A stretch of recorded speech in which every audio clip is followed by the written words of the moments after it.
Hello, hi, good morning.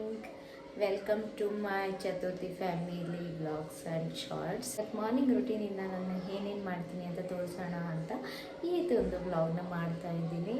ಇವಾಗ first of all ನನಗೆ ಏನಂದರೆ ತಲೆ ತುಂಬ ನೋವ್ತಾ ಇದೆ. ನನ್ನ ಫೇಸ್ ಎಲ್ಲ ಸ್ವಲ್ಪ ಓದ್ಕೊಳಂಗೆ ಆಗಿದೆ. ಇವತ್ತು ನಾನು ಸ್ಟಾರ್ಟ್ ಮಾಡಬೇಕು ಅಂತ ಅಂದ್ಕೊಂಡೆ, ಆದರೆ ತಲೆನೋವು ಯಾಕೋ ಈ ಥರ ಕೈ ಕೊಡ್ತು. ಆದರೂ ಕೂಡ ನಾನು ಮಾಡ್ತೀನಿ ನನ್ನ ಕೈಲಾದಷ್ಟು. ಪ್ಲೀಸ್ ನನ್ನ ಚಾನಲ್ನ ಸಬ್ಸ್ಕ್ರೈಬ್ ಮಾಡ್ಕೊಳ್ಳಿ, ಸಪೋರ್ಟ್ ಮಾಡಿ ದಯವಿಟ್ಟು.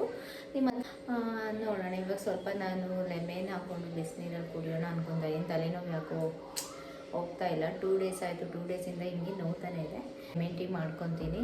ಆಮೇಲೆ ಟಿಫನ್ ಟೊಮೊಟೊ ಬಾತ್ ಮಾಡೋಣ ಅಂದ್ಕೊಂಡಿದ್ದೀನಿ. ಅವರೆಕಾಳು ಹಾಕಿ ಟೊಮೊಟೊ ಬಾತ್ ಮಾಡೋಣ ಅಂತ. ಲೆಟ್ಸಿ ನೋಡಿ, ನಾನು ಟೊಮೊಟೊ ಬಾತ್ಗೆ ಟೊಮೊಟೊ 2 ಹಚ್ಚಿಟ್ಕೊಂಡಿದ್ದೀನಿ. ಮತ್ತು ಸ್ವಲ್ಪ ಕರಿಬೇವಿನ ಸೊಪ್ಪು, 1 ಈರುಳ್ಳಿ, ಸ್ವಲ್ಪ ಕಾಳನ್ನ ತೊಗೊಂಡಿದ್ದೀನಿ. ಬೇಕು ಅಂದರೆ ನೀವು ಬಟಾಣಿ ತೊಗೊಬೋದು. ನಾನು ಅವರೆಕಾಳು ಸೀಸನ್ ಇರೋದ್ರಿಂದ ನಾನು ಅವರೆಕಾಳು ತೊಗೊಂಡಿದ್ದೀನಿ. ಆಮೇಲೆ ನಾನು ಮಿಕ್ಸಿ ಜಾರ್ಗೆ ಕೊತ್ತಂಬರಿ ಮತ್ತು ಹಸಿಮೆಣ್ಸಿನ್ಕಾಯಿ, ಶುಂಠಿ, ಬೆಳ್ಳುಳ್ಳಿ ತೊಗೊಂಡಿದ್ದೀನಿ. ಬೇಕಾದರೆ ಕೊಬ್ಬರಿನ ಯೂಸ್ ಮಾಡ್ಕೊಳ್ಳಿ, ಕೊಬ್ಬರಿ ಚೂರನ್ನ. ನಾನು ತೆಂಗಿನಕಾಯಿನ ಯೂಸ್ ಮಾಡ್ಕೊಂಡಿಲ್ಲ, ಬೇಕು ಅಂದರೆ ನೀವು ಯೂಸ್ ಮಾಡ್ಕೊಳ್ಳಿ. ನಾನೀಗ ಸ್ವಲ್ಪ ಲೆಮನ್ ವಾಟರ್ ಮಾಡ್ಕೊಳ್ಳೋಣ ಅಂತ ಬಿಸಿನೀರು ಕಾಯಿಸ್ಕೊಂಡು ಅದಕ್ಕೆ ಸ್ವಲ್ಪ ನಾನು ನಿಂಬೆ ಹಣ್ಣು ಹಾಕ್ಕೊತಾ ಇದ್ದೀನಿ. ಲೆಮನ್ನ ಈ ಥರ ಕುಡಿಯೋದ್ರಿಂದ ತಲೆನೋವು ಕಮ್ಮಿ ಆಗುತ್ತೆ ನನಗೆ. ಸೊ ನಾನು ಈ ಥರ ಮಾಡ್ಕೊತೀನಿ ಅವಾಗವಾಗ.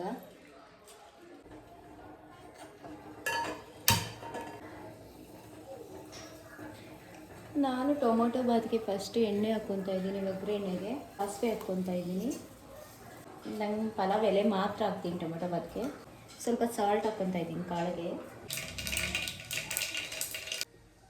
ಈಗ ನಾನು ಅದಕ್ಕೆ ಆನಿಯನ್ನು ಮತ್ತು ಕರ್ಬೇವಿನ ಸೊಪ್ಪು 2 ಹಾಕ್ಕೊತಾ ಇದ್ದೀನಿ. ಮಸಾಲೆ ಹಾಕ್ಕೊಂಡಾದ್ಮೇಲೆ ನಾನು ಅದಕ್ಕೆ ಧನಿಯಾ ಪೌಡರ್ ಸ್ವಲ್ಪ ಹಾಕ್ಕೊತೀನಿ. ಆಗಿದೆ. ಈಗ ನಾನು ಟೊಮೊಟೊ ಸೇರಿಸ್ಕೊತಾ ಇದ್ದೀನಿ.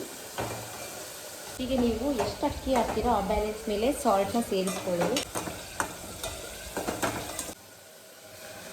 ಹಾಗೆ ಬೇಯೋ ಅಷ್ಟರಲ್ಲಿ ಸ್ವಲ್ಪ ಮಸಾಲೆ ಎಳ್ಕೊಳ್ಬೇಕಲ್ವ ಕಾಳು, ಅದು ಎಳ್ಕೊಳೋ ಅಷ್ಟರಲ್ಲಿ ನಾನು ಅಕ್ಕಿನ ತೊಳೆದಿಟ್ಕೊಂಡು ಇದಕ್ಕೆ ಸೇರಿಸ್ಕೊಂಡ್ರೆ ಟೊಮೊಟೊ ಬಾತ್ ರೆಡಿ ಆಗುತ್ತೆ. ಎಷ್ಟು ಬೇಕೋ ಅಷ್ಟು ನೀರು ಹಾಕ್ಕೊಳ್ಳಿ. ಸೊ ಇವತ್ತು ಮಂಡೇ ಆಗಿರೋದ್ರಿಂದ ನಾನು ಸ್ನಾನ ಎಲ್ಲ ಮುಗಿಸ್ಕೊಂಡು ದೇವ್ರಿಗೆ ರೆಡಿ ಮಾಡಿಕೊಂಡು ಪೂಜೆ ಮುಗಿಸ್ಕೊಂಡೆ. ಪೂಜೆ ಮಾಡದಿದ್ರೆ ಮಂಡೇ ಹೊತ್ತು ಮನೆ ಒಂಥರನೇ ಇದ್ದು ಬಿಡುತ್ತೆ. ಮಂಡೇ, ಫ್ರೈಡೇ, ಟ್ಯೂಸ್ಡೇ 3 ದಿನ ಪೂಜೆ ಮಾಡ್ತೀನಿ ನಾನು. ಈ ಥರ ನಾನು ಪೂಜೆ ಮಾಡಿದ್ದೀನಿ. ಹೇಗಿದೆ ಅಂತ ಕಮೆಂಟ್ ಮಾಡಿ. ಪ್ಲಸ್ ಗಿಡಗಳು ತುಂಬ ಬಿಸಿಲಲ್ಲಿ ಒಣಗ್ತಿತ್ತು. ಮೇಲೆ ಬಂದು ನಾನು ಒಂದು 5-6 ಗಿಡ ಅಷ್ಟೇ ಇದೆ, ಎಲ್ಲ ಒಣಗೋಗಿದೆ. ತಂದು ಬೇರೆದು ನಾನು ಪ್ಲ್ಯಾಂಟ್ ಮಾಡಬೇಕು. ಮತ್ತು ನಾನು ಇದಕ್ಕೆಲ್ಲ ನೀರು ಹಾಕ್ಕೊಂಡು ಈ ಕೆಲಸ ಮುಗಿಸ್ಕೊಂಡೆ. ನನ್ನ ಈ ವ್ಲಾಗ್ ಇಷ್ಟ ಆಗಿದ್ದರೆ ದಯವಿಟ್ಟು ಲೈಕ್ ಆ್ಯಂಡ್ ಸಬ್ಸ್ಕ್ರೈಬ್ ಮಾಡಿ ನನಗೆ ಸಪೋರ್ಟ್ ಮಾಡಿ ಅಂತ ಕೇಳ್ಕೊತೀನಿ. ಇಲ್ಲಿ ಇದೊಂದು ಮುರಿದೋಗ್ಬಿಟ್ಟಿದೆ ತೂಕಕ್ಕೆ, ಹೂವು ಬಿಟ್ಟಿರೋ ತೂಕಕ್ಕೆ ಅದು ಮುರಿದೋಗ್ಬಿಟ್ಟಿದೆ. ತುಂಬಾ ಫೀಲ್ ಆಯ್ತು ನನಗೆ, ಅಷ್ಟು ಹೂವು ಇರೋದು ಮುರಿದೋಗ್ಬಿಟ್ಟಿದೆಯಲ್ಲ ಅಂತ. ಆದ್ರೂ ಏನು ಮಾಡೋಕ್ಕಾಗಲ್ಲ, ಮುರಿದೋಗ್ಬಿಟ್ಟಿದೆ. ನಾನು ಹೂವು ಕೀಳಕ್ಕೆ ಹೋಗಲ್ಲ, ಗಿಡದಲ್ಲಿ ಇರೋದು ಹಂಗೆ ಬಿಡ್ತೀನಿ. ಅದು ನೋಡಿದ್ರೆ ಮುರಿದೇ ಹೋಗ್ಬಿಟ್ಟಿದೆ.